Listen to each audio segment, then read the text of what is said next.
Cette émission vous est présentée par le Centre de formation horticole de Laval.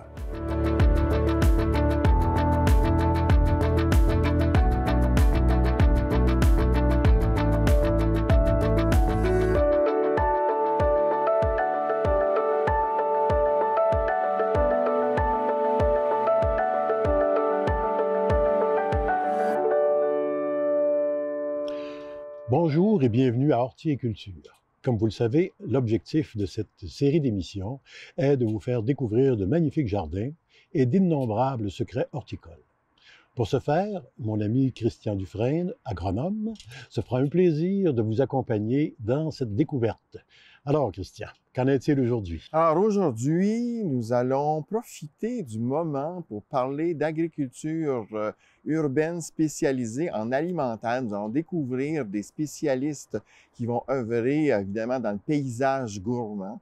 Un petit peu plus en amont, on va aller voir un grainetier qui va nous aider évidemment au semis. Une petite inclusion à l'intérieur des plantes médicinales et une petite chronique de mon choix. Eh bien, finalement, je serai moi-même beaucoup moins ignorant à la fin de cette émission.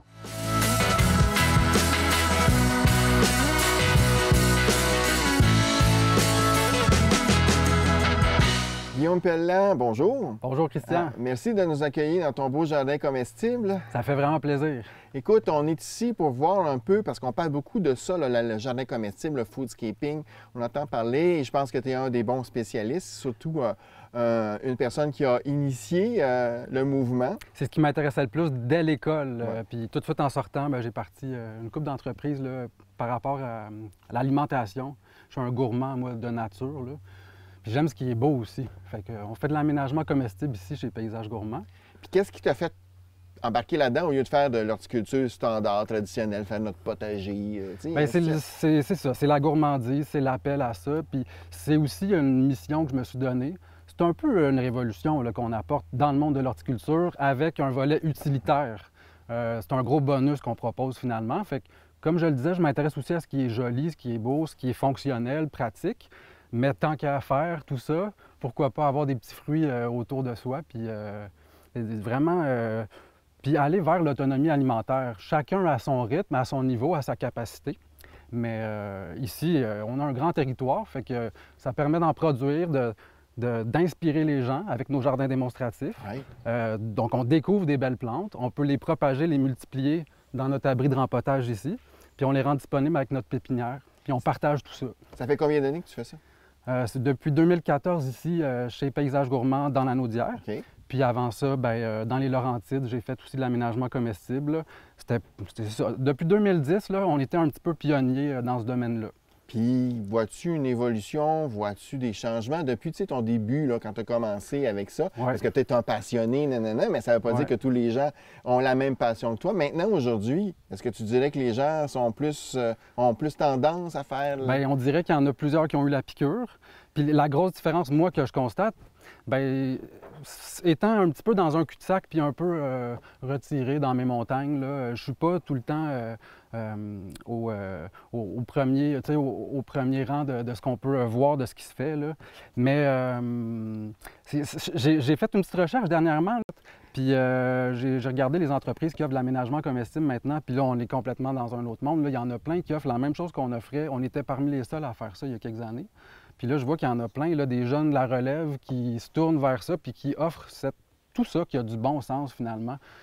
Des paysagistes, il y en a toujours eu, là, mais là, des paysagistes qui font du comestible, c'est ça, c'est la suite logique. Tu es jardinier, tu es paysagiste, tu es entrepreneur, tu as une entreprise, ça fait longtemps que tu le fais, donc tu as quand même un pas d'avance sur les autres. Oui, bien au début, je me voyais vraiment à l'avant-garde, justement. J'avais l'impression que je défonçais des portes, là, aller chercher des subventions au MAPAC en leur faisant comprendre qu'on fait de l'agriculture à domicile chez nos clients.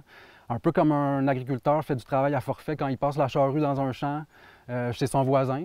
Fait que finalement, on a fait accepter un peu c'est un métier qu'on a développé, puis on a ouvert beaucoup de portes, défoncé des portes, je dirais.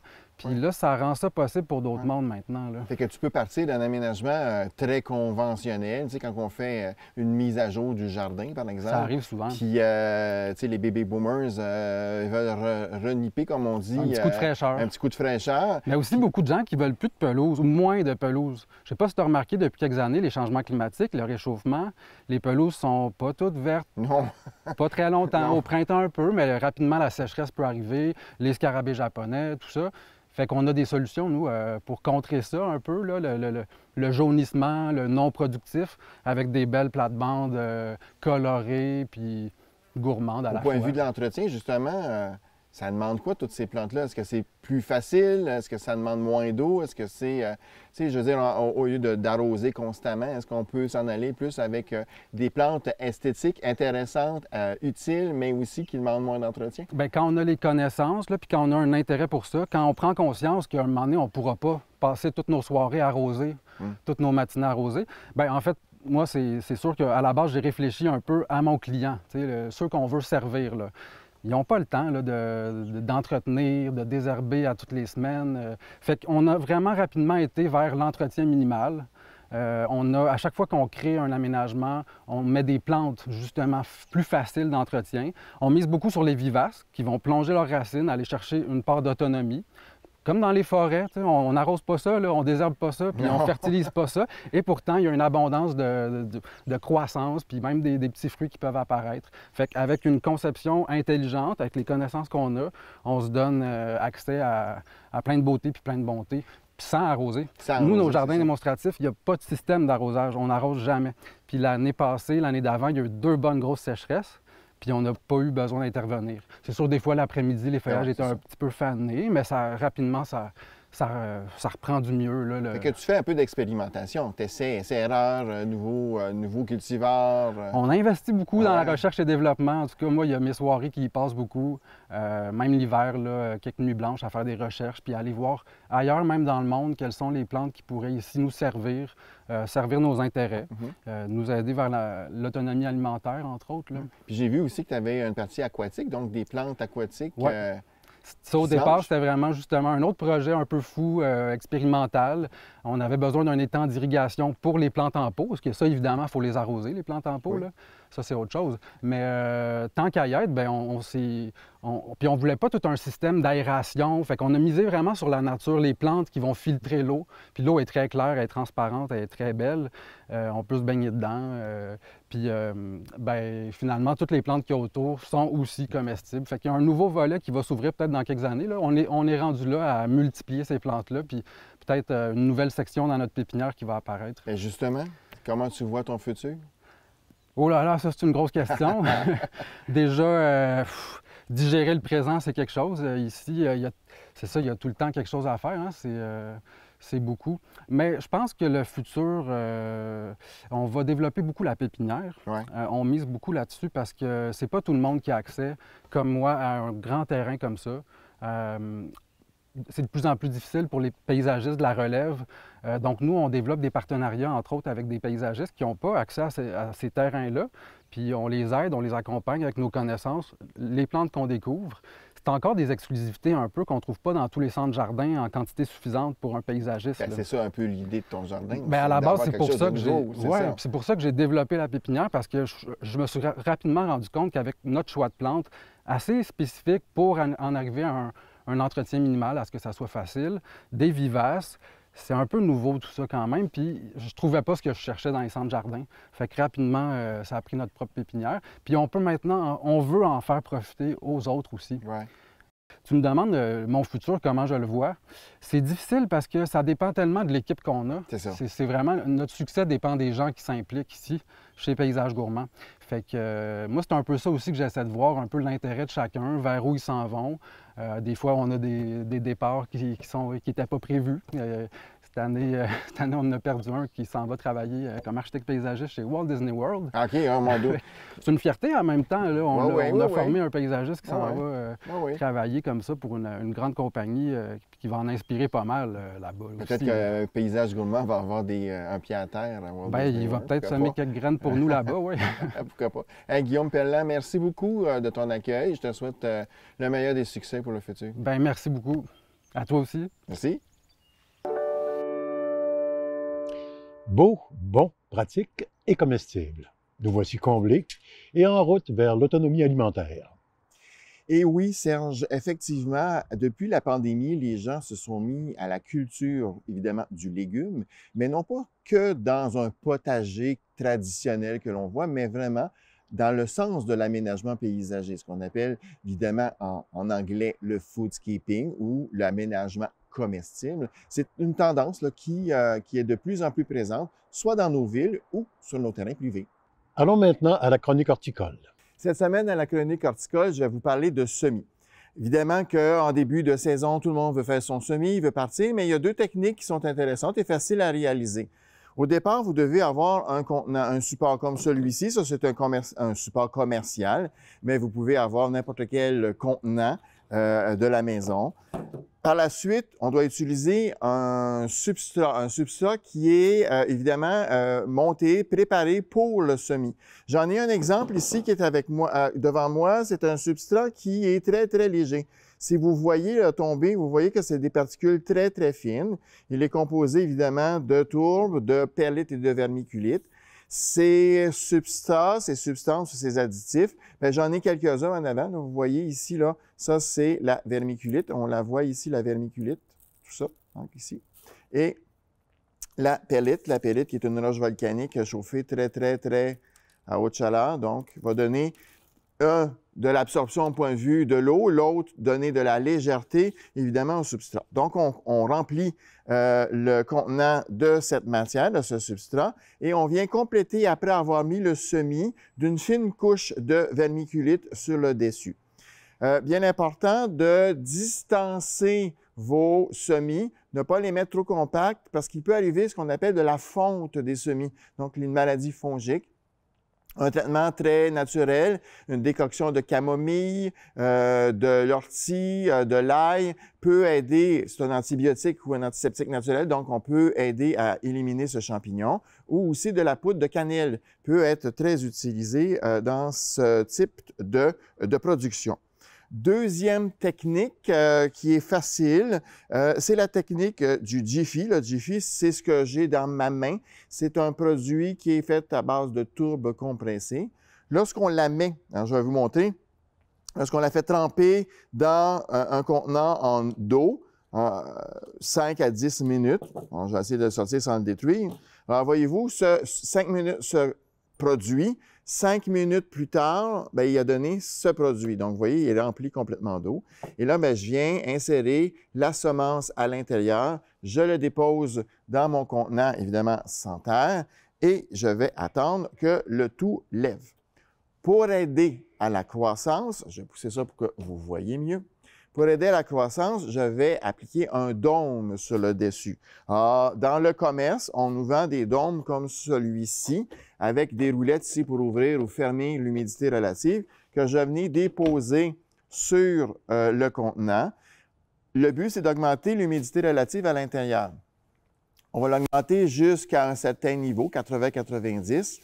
Lorsque c'est saturé en eau, on le voit, là, il va y avoir des gouttelettes d'eau qui vont se faire et vont retomber sur le substrat. Ça, c'est pas bon, parce que ça va provoquer les champignons. Donc, il s'agit tout simplement de l'ouvrir ou de l'enlever pour assécher un peu, et par la suite, on remet le couvercle. Si vous n'avez pas ça ou vous ne voulez pas vous acheter ceci, vous pouvez facilement utiliser des contenants, vous savez, des contenants de croissants, des contenants qu'on trouve à l'épicerie d'un produit alimentaire quelconque.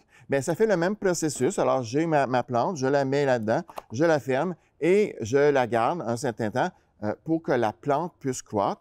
Quand elle est assez grande, je vais enlever ça et je vais pouvoir aller la planter dans de la terre, bien entendu. C'est peu dispendieux et facile à utiliser. Les produits commerciaux, nous, on le fait, là, mais il y a des produits commerciaux qui se vendent sur le marché. Je vais vous en montrer deux compagnies. Alors, vous avez ici un produit qui s'est marqué Terre pour Premium pour semis biologique. Vous en avez un autre, Agromix pour semis.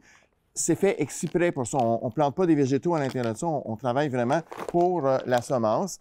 Ou vous pouvez, si vous avez des grandes quantités, vous pouvez bien entendu la fabriquer vous-même. Autre truc conseil que je vous suggère fortement, si vous avez plusieurs semences que vous utilisez, vous voyez, j'ai une boîte et j'ai plusieurs sachets de semences. Je vais intercaler, voyez-vous ici le petit carton, je vais intercaler à travers mes sachets de semences la date de semis. Ça nous permet de pas oublier quelque chose. Donc, à partir de janvier, semaine 1, 2, 3, 4, 5, je viens mettre des cartons et je viens installer les semis en fonction de leur période de semences. Comment je sais? Bien, sur Internet, plusieurs entreprises, plusieurs compagnies vous offrent des chartes. C'est gratuit. Des chartes pour vous dire, bon, bien, le radis, on le plante à tant de semaines, la tomate à tant de semaines, et ainsi de suite. Et ça vous permet d'avoir des plants qui sont évidemment plus solides et en santé. J'espère que ces petits conseils vous ont été utiles. Je vous souhaite un bon jardinage. Merci, Christian. Alors, si j'ai bien compris, si on veut un beau et bon jardin, il faut se préparer en conséquence. Alors, si vous voulez savoir comment on s'y prend, écoutez bien ce qui suit.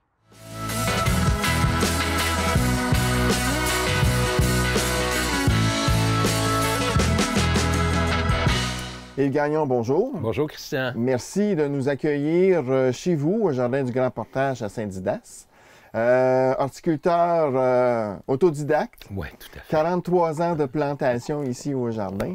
Parle-moi donc un peu de la journée 1. Comment c'est parti? D'où c'est parti cette idée de s'installer ici à Saint-Didas et de créer ce beau jardin? Bien, on a découvert la Naudière orientale parce qu'on est vraiment dans l'extrême est de la Naudière par un voyage en vélo. Donc, on a vraiment adoré l'endroit, les contreforts, le Piémont, petite colline. L'année d'après, on est venu en voiture pour essayer de se trouver une terre. Puis on a tombé sur cette magnifique propriété-là de 40 acres. En 79, on a acheté. Puis en 80, on s'est installé ici, puis on a commencé à faire de la production maraîchère. Donc, au début, production maraîchère bio. Puis, je me suis rendu compte que j'avais un côté artistique, donc j'ai eu envie de créer des jardins d'ornement. Au début, ça se faisait un tout petit peu de manière empirique. Et puis, à un moment donné, on a participé à un concours de jardinage avec la revue Harrowsmith, qui organisait ce concours-là. Puis le premier prix, c'était la tournée des grands jardins d'Europe.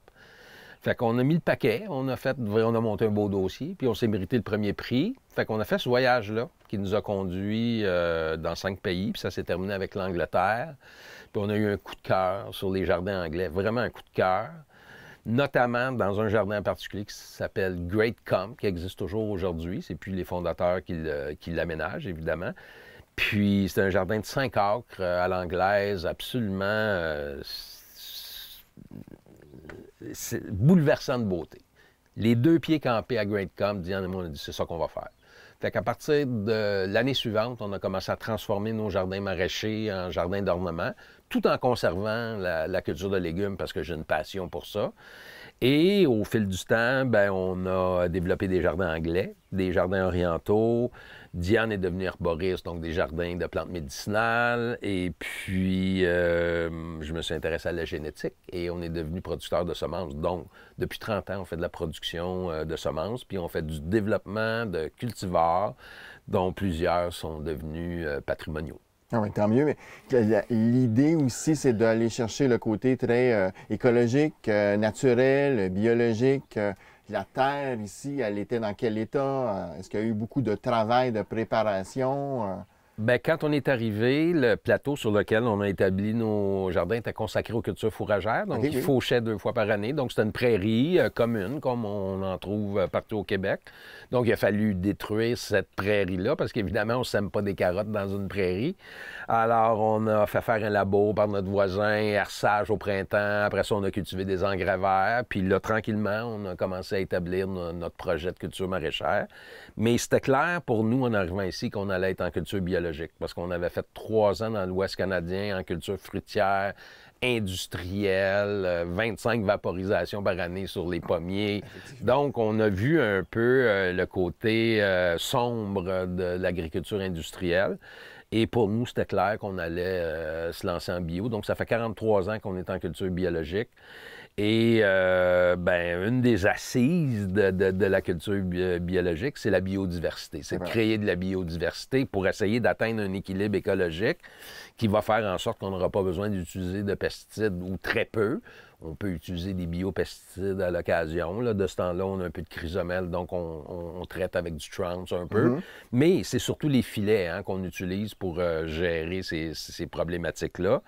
Donc, culture bio depuis 43 ans. Donc, le sol, très important le sol, donc du compost depuis 43 ans, évidemment aucun engrais de synthèse.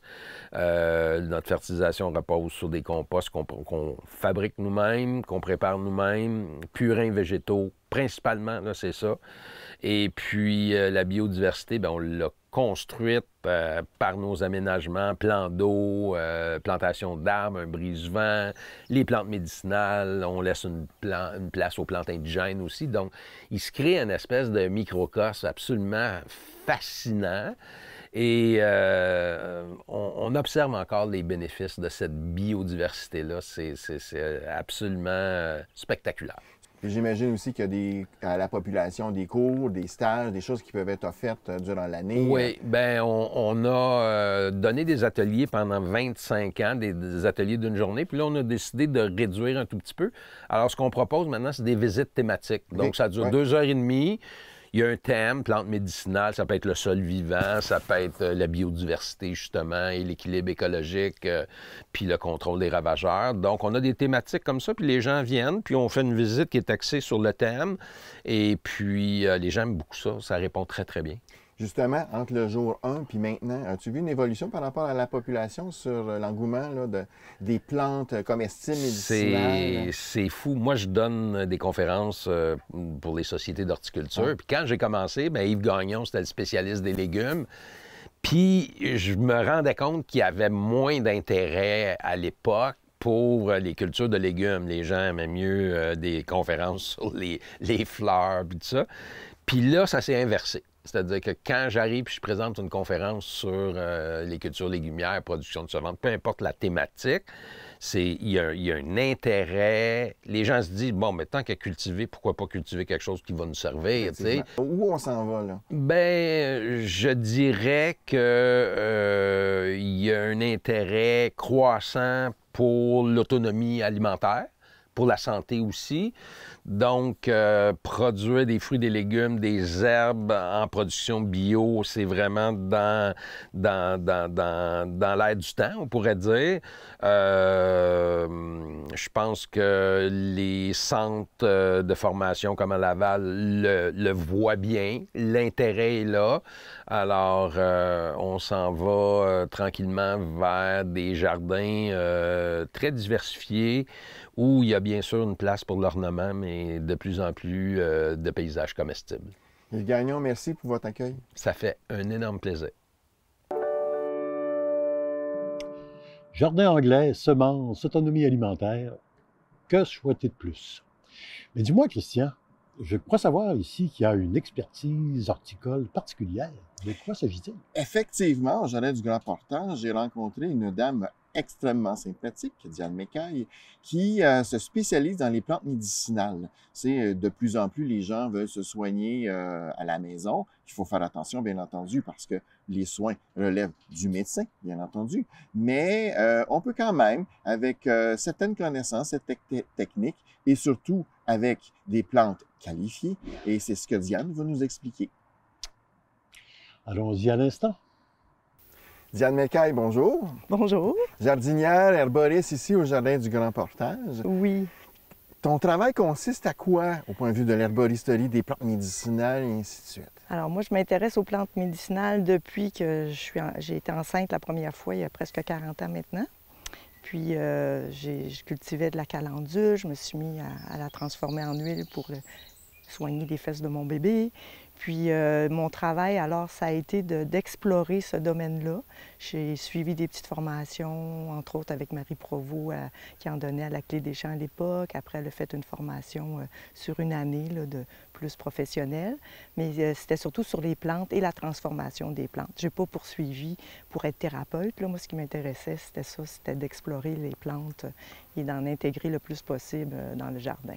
Dans ton travail journalier, est-ce que c'est plus compliqué, moins compliqué, égal à cultiver des carottes, des patates, des choses normales? C'est un petit peu plus compliqué, puis surtout cette année, là, on a eu beaucoup de pluie. Alors, il faut récolter. Moi, je travaille avec des fleurs fraîches pour les transformations, même en huile. Fait qu'il faut vraiment récolter après 2 belles journées de temps sec.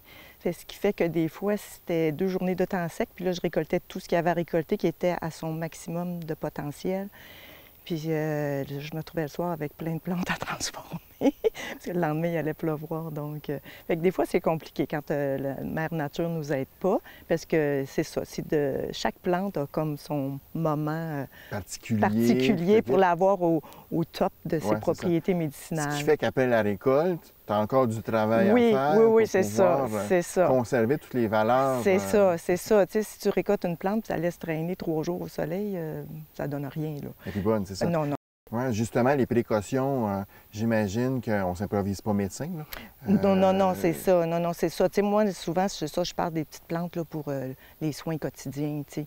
Il y a des plantes pour se faire des onguents cicatrisants, pour un petit cataplasme de consoude sur une entorse, ça fait des miracles.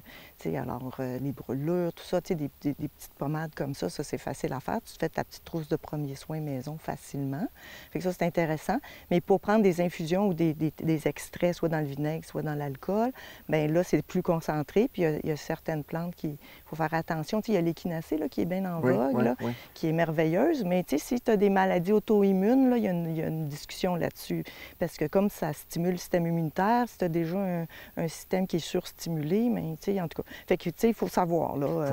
Est-ce que tu as vu depuis tes débuts une modification au point de vue des gens? Est-ce que les gens sont plus enclins à s'en aller sur justement la plante médicinale au détriment, par exemple, des produits pharmaceutiques? Est-ce que tu as vu un changement depuis les dernières années? Oui, les gens s'intéressent vraiment. Puis c'est ça, avec aussi l'espèce de renouveau là, en jardinage, là, puis d'être un peu plus autonome autant pour le potager. Mais les gens, ils disent, je pourrais me faire mes petites potions, sécher mes fleurs de camomille, puis en avoir. Écoute, le camomille, il s'en boit 1 million de tasses dans le monde, là.